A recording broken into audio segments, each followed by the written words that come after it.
नमस्कार साथियों, आप सभी का बहुत बहुत स्वागत है ऑफिसर्स एकेडमी की इस नई पहल 15 मिनट शो में, जहां मैं मिलूंगा अगले 15 मिनट में भारतीय राष्ट्रीय आंदोलन के बेहतरीन 50 प्रश्नों के साथ। ये प्रश्न वैसे होंगे जो बीपीएससी की परीक्षाओं में, टीआरई की परीक्षाओं में और अन्य प्रतियोगी परीक्षाओं में पूछे गए हैं, जिनकी आगे आने वाली परीक्षाओं में संभावनाएं बहुत ज्यादा हैं। तो बिना देरी किए हुए, बिना डिस्कशन के ये प्रश्न होगा। अगर आप डिस्कशन वाली वीडियो देखना चाहते हैं तो आप लगातार आगे बढ़ सकते हैं द ऑफिसर्स एकेडमी के इस मंच पर, और आपको ढेर सारी वीडियोज मिलेंगी जहां पर डिटेल डिस्कशन मिलता है हमारे इसी चैनल पर। तो चलिए शुरू करते हैं इस नई श्रृंखला को। नमस्कार है आप सभी लोगों का, स्वागत है द ऑफिसर्स एकेडमी पर।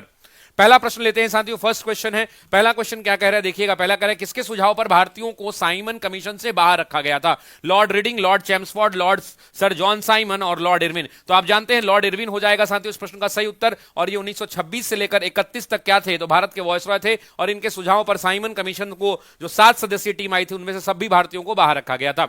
इंडियन नेशनल कांग्रेस की कार्यवाही में महिलाओं ने किस वर्ष भाग लिया था? तो आप भी जानते हैं कि महिलाओं में भाग लेने की जो बात आती है वो 1889 के अंदर में आती है, जहां पर 10 महिलाओं की बात आती है और कादम्बनी गांगुली वाली भी बात आती है। प्रश्न का सही उत्तर हो जाएगा बी विकल्प साथियों, बी विकल्प। निम्नलिखित में से कौन सा सत्याग्रह इंडियन नेशनल कांग्रेस के कार्यक्रम का हिस्सा नहीं था? तो आप भी जानते हैं कि रॉलेट सत्याग्रह बिल्कुल था, असहयोग आंदोलन बिल्कुल 1920 था, महाद ये जो है डॉक्टर अंबेडकर वाली कहानी, सी विकल्प जो है इस प्रश्न का सही उत्तर हो जाएगा। ये नेशनल कांग्रेस की हिस्सा नहीं हुआ करता था। भारतीय राष्ट्रीय कांग्रेस के प्रथम अधिवेशन के अध्यक्ष कौन थे? तो आप भी जानते हैं कि पहले अध्यक्ष की जब बात करते हैं तो बदरुद्दीन तैयब जी प्रथम मुस्लिम अध्यक्ष हैं, जबकि अगर पहले अध्यक्ष की बात करते हैं तो डब्ल्यू.सी. बैनर्जी। और यह अधिवेशन कहां हुआ था? तो आप भी जानते हैं बॉम्बे में हुआ था, और प्रस्तावित ये कहां था? तो पूना में था, पूना में ये प्रस्तावित था।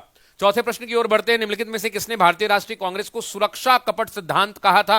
तो आप जानते हैं कि सुरक्षा कपट सिद्धांत के तहत इसका गठन हुआ है, लाला लाजपत राय ने बताया था। उसके अलावा आप जानते हैं षड्यंत्र का सिद्धांत, और तीसरा आप जानते हैं त्वरित चालक का सिद्धांत। 3 सिद्धांतों के बारे में हमने चर्चा की है। कराची अधिवेशन 1931 के संदर्भ में निम्नलिखित कथनों पर विचार कीजिए। गांधी इरविन समझौते का अनुमोदन करने के लिए बिल्कुल ये सही बात है। आप भी जानते हैं गांधी इरविन समझौता 5 मार्च 1931 था, याद रखिएगा, ये डेट कमेंट कीजिएगा। इसकी अध्यक्षता सरदार वल्लभ भाई पटेल ने की थी, बिल्कुल। और साथ ही साथ याद होगा कि चरखा लगा तिरंगा झंडा, ये भी बात आपको ध्यान होगी। प्रश्न का सही उत्तर हो जाएगा सी विकल्प। स्वदेशी आंदोलन के दौरान किसने स्वदेशी स्टीम नेविगेशन कंपनी, तो स्वदेशी स्टीम नेविगेशन कंपनी की स्थापना चिदम्बरम पिल्लई ने की थी साथियों। ध्यान रखिएगा दक्षिण भारत के एक बड़े नेता हुआ करते थे। जबकि सैयद हैदर रजा का जब नाम आता है तो आप भी जानते हैं कि दिल्ली से इन्होंने आंदोलन का नेतृत्व किया था। नेक्स्ट क्वेश्चन की ओर बढ़ते हैं। किस वर्ष तथा किस स्थान पर अखिल भारतीय किसान सभा का पहला अधिवेशन हुआ था? तो आप जानते हैं प्रश्न का सही उत्तर हो जाएगा बी लखनऊ। और नाम जो आएगा साथी वो जरा कमेंट करिए, स्वामी सहजानंद सरस्वती, स्वामी सहजानंद सरस्वती, ये भी नाम आपको ध्यान रखना है। अगला प्रश्न देखते हैं। इनमें से किस ब्रिटिश प्रधानमंत्री ने सांप्रदायिक अधिनिर्णय की शुरुआत की थी? इस सीरीज के माध्यम से आपको सारे क्वेश्चंस करा दिए जाएंगे, रिपीट करा दिए जाएंगे। बाकी डिटेल डिस्कशन हमारे चैनल पे दिन भर चलता है, उसको भी आप एंजॉय कर सकते हैं। निम्नलिखित में से किस ब्रिटिश प्रधानमंत्री ने सांप्रदायिक पंचायत की बात होती है? आप भी जानते हैं 1932 के अंदर में साथियों 16 अगस्त की ये कहानी हुआ करती थी। प्रश्न का जो सही उत्तर हो जाएगा रैमजे मैकडोनाल्ड हो जाएगा, रैमजे मैकडोनाल्ड। किस आंदोलन को अचानक से उत्तर प्रदेश के चौरी चौरा में भीड़ हिंसा के बाद स्थगित कर दिया गया? तो आप भी जानते हैं चौरी चौरा की जो घटना है वो 5 फरवरी 1922, और उसके बाद दशरथ प्रसाद द्विवेदी की सूचना पर महात्मा गांधी ने असहयोग आंदोलन को स्थगित कर दिया था। निम्नलिखित में से all India trade union Congress के प्रथम सत्र के अध्यक्ष कौन थे? तो आप भी जानते हैं जब ट्रेड यूनियन की बात आएगी तो लाला लाजपत राय इस प्रश्न का सही उत्तर हो जाएगा साथियों, लाला लाजपत राय। निम्नलिखित महिलाओं में से किसने भारत छोड़ो आंदोलन में सक्रिय रूप से भाग नहीं लिया था? तो आप भी जानते हैं अरुणा आसिफ अली तिरंगा झंडा फहराया था, सुचिता कृपलानी एक्टिव थी। प्रश्न का सही उत्तर हो जाएगा बेगम रोएका, उषा मेहता रेडियो पर संचालन कर रही थी। राष्ट्रीय आंदोलन की निम्नलिखित घटनाओं को कालानुक्रम व्यवस्थित कीजिए। तो आप भी जानते हैं गांधी जिन्ना वार्ता की जब बात आती है तो 1930 के अंदर में, उसके अलावा कॉम्युनल अवार्ड 1932 के अंदर में, मुक्ति दिवस 1939 में आपको साहब ये पता है 22 दिसंबर को, और उसके बाद अगस्त ऑफर 1940 में। तो आप अरेंज करेंगे साथियों तो डी विकल्प सबसे पहले आएगा, आंसर हो जाएगा बी ऑप्शन साथियों, इस बात को ध्यान रखेंगे। 12 वर्ष की आयु में इंदिरा गांधी ने, आपको ही पता है कि इंदिरा गांधी ने वानर सेना की अध्यक्षता ये किया था, और किस टाइम पीरियड में? तो आप भी जानते हैं सविनय अवज्ञा आंदोलन के टाइम पीरियड में इंदिरा गांधी जो देश की आगे चलकर प्रधानमंत्री बनी थी, उन्होंने कौन सा? तो वानर सेना का गठन किया था। नेक्स्ट क्वेश्चन की ओर आगे बढ़ते हैं। भारतीय राष्ट्रीय कांग्रेस के निम्नलिखित में से किस अधिवेशन में दल चरमपंथी और नरमपंथियों में? तो आप भी जानते हैं सूरत का अधिवेशन हुआ करता था, 1907 वर्ष हुआ करता था, और डॉक्टर रास बिहारी घोष जो है साथियों क्या हुआ करते थे? इसके अध्यक्ष चुने गए थे। नेक्स्ट, कलकत्ता के विशेष अधिवेशन 1920 के बारे में बात कर रहा है। 1920 में जिसमें असहयोग आंदोलन का प्रस्ताव पारित हुआ, उसकी अध्यक्षता किसने की थी? तो देखिए, ये विशेष अधिवेशन की जब बात आती है तो आप भी जानते हैं लाला लाजपत राय, और यहीं पर 1920 का जो वार्षिक अधिवेशन है उसकी जब बात आती है तो आप जानते हैं वीर राघवा चेरियार होता है। वीर राघवा चेरियार इस प्रश्न का सही उत्तर होता है। 1904 में किसने कहा था कि संयुक्त बंगाल एक शक्ति है, विभाजित बंगाल कई अलग अलग रास्तों पर भटकेगा? एनसीईआरटी का लाइन है। हर्बर्ट रिजले हुआ करते थे साथियों, मैंने बताया था रिस्ले लिखा रहेगा या राइजले लिखा रहेगा, दोनों इन्हीं का नाम है। ये पूर्वी बंगाल के गवर्नर हुआ करते थे, lieutenant governor Herbert Risley.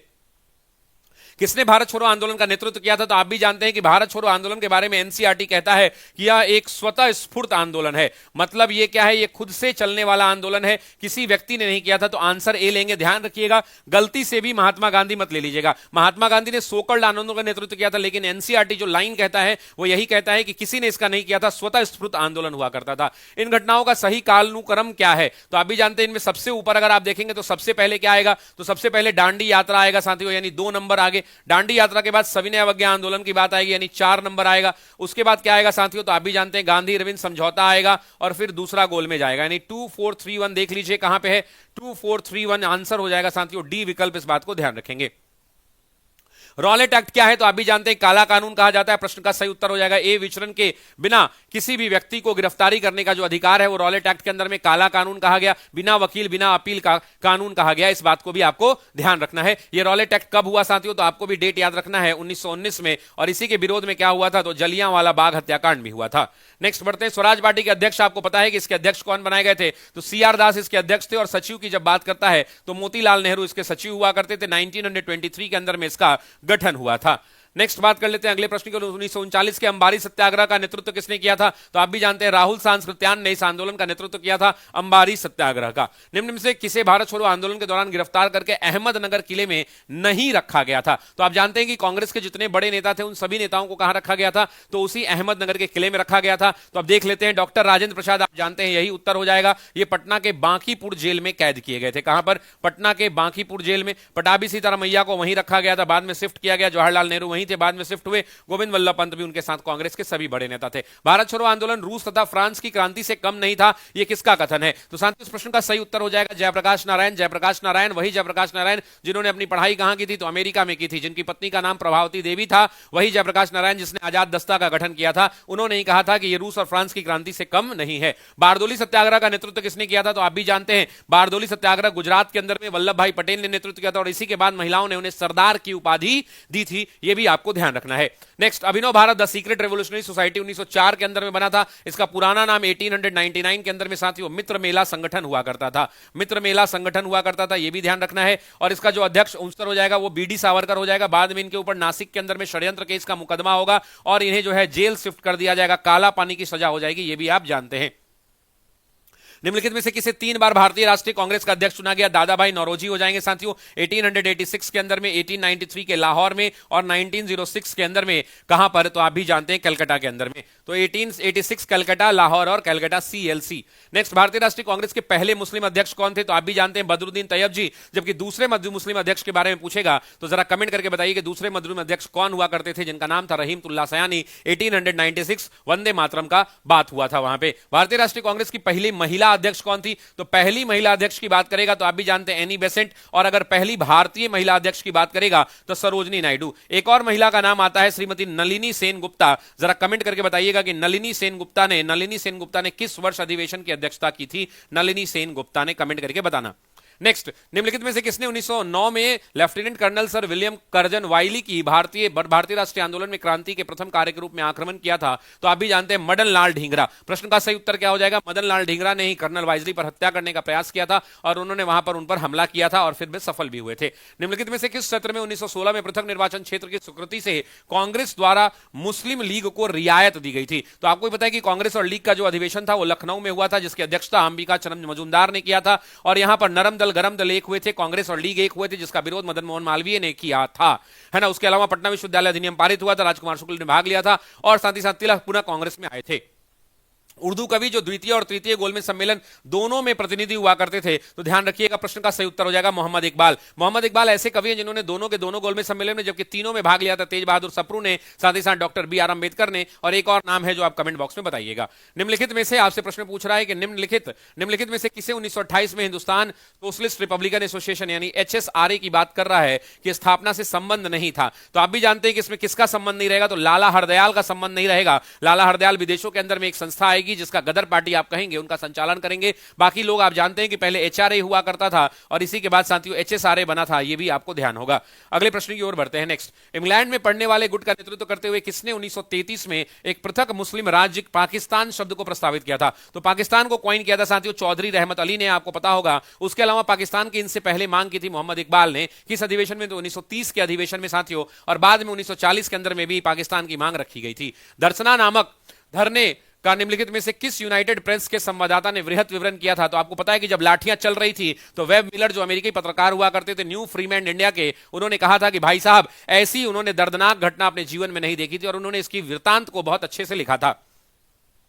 Gandhi ji नोआखोली कब गए थे? तो आपको भी याद होगा साथियों, नोआखोली के अंदर में वो गए थे जब प्रत्यक्ष कार्रवाई दिवस मनाया गया था। बंगाल के अंदर में हुसैन सुहावर्दी की सरकार थी और लोगों के 7 से 8 लाख लोगों की घर से बेघर कर दिए गए थे। 1 लाख से ज्यादा लोगों की हत्या हुई थी और वो टाइम पीरियड हुआ करता था अक्टूबर नवंबर 1946। उसके ठीक बाद ये आपको पता है कि ये कब मनाया गया था? 16 अगस्त को मनाया गया था। और इसी के बाद महात्मा गांधी वहां गए थे जहां लॉर्ड माउंटबेटन ने उन्हें कहा वन मैन बाउंड्री फोर्स। डांडी के बारे में पूछ रहा है कि डांडी किस जिले में अवस्थित है? तो आप भी जानते हैं कि डांडी जो है नवसारी जिले के अंदर में है। और नवसारी जिले कहां पे है? तो साथियों गुजरात में है। एक मुस्लिम बहुल गांव हुआ करता था, आपको याद होगा, और यहीं पर महात्मा गांधी रुके थे। उस जगह का नाम था सैफी विला। इस पर मोदी जी ने क्या किया? तो मोदी जी ने इस पूरे विले के अंदर में 78 लोगों की आदमकद प्रतिमा को लगाकर इसे म्यूजियम बना दिया है, म्यूजियम। नेक्स्ट, बंग भंग विरोधी आंदोलन के दौरान कलाइल सर्कुलर, बिल्कुल छात्रों से संबंधित यह कार्यक्रम हुआ करता था जिसमें प्रिंसिपल साहब को कहा गया कि अगर आपके विद्यालय का स्कूल का कोई भी बच्चा इस आंदोलन में स्वदेशी और बहिष्कार में हिस्सा लेता है तो वैसी परिस्थिति के अंदर में आपकी सरकारी फंड जो है स्कूल की रोक दी जाएगी। और उसी सर्कुलर को जारी किया था RW कलाइल ने,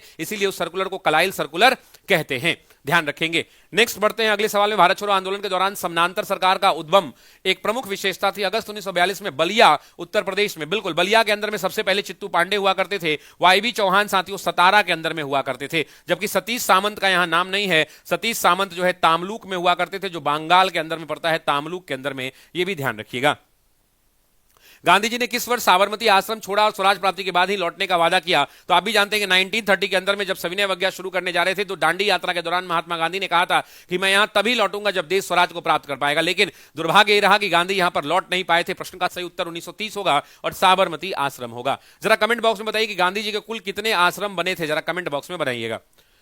निम्नलिखित में से किस आंदोलन के दौरान सत्याग्रह, बहिष्कार और जन विरोध के कई अन्य कारगर तौर तरीकों का विकल्प के रूप में प्रयोग हुआ था? तो आप भी जानते हैं बंग भंग के विरोध में साथियों स्वदेशी और बहिष्कार आंदोलन चला था और इसी स्वदेशी और बहिष्कार के अंदर में 4 प्रस्ताव पारित हुए और बहिष्कार करने का ये पूरा का पूरा मामला निकल के आया था। निम्नलिखित में से कौन काकोरी षड्यंत्र मामले से संबंधित नहीं है? तो आप भी जानते हैं काकोरी से अगर शौकत उस्मानी, राम प्रसाद बिस्मिल, चंद्रशेखर आजाद और आप जानते हैं कि क्या आंसर है? तो अशफाक उल्ला खान। तो आप जानते हैं कि इन तीनों लोगों का नाम है, बल्कि शौकत उस्मानी इस प्रश्न का सही उत्तर हो जाएगा, जिनका संबंध नहीं है। नागालैंड की किस रानी ने गांधी जी के आह्वान पर विदेशी शासन के विरुद्ध विद्रोह किया और उन्हें आजीवन कारावास की सजा दी गई थी? मैंने आपको बताया था, नाम था रानी गाइडेनलू और रानी की उपाधि पंडित जवाहरलाल नेहरू ने दिया था। यह भी एग्जाम में पूछता है। तो रानी गाइडेनलू और रानी की उपाधि किसने दिया? तो पंडित जवाहरलाल नेहरू ने दिया था। यह बात भी ध्यान रखना है।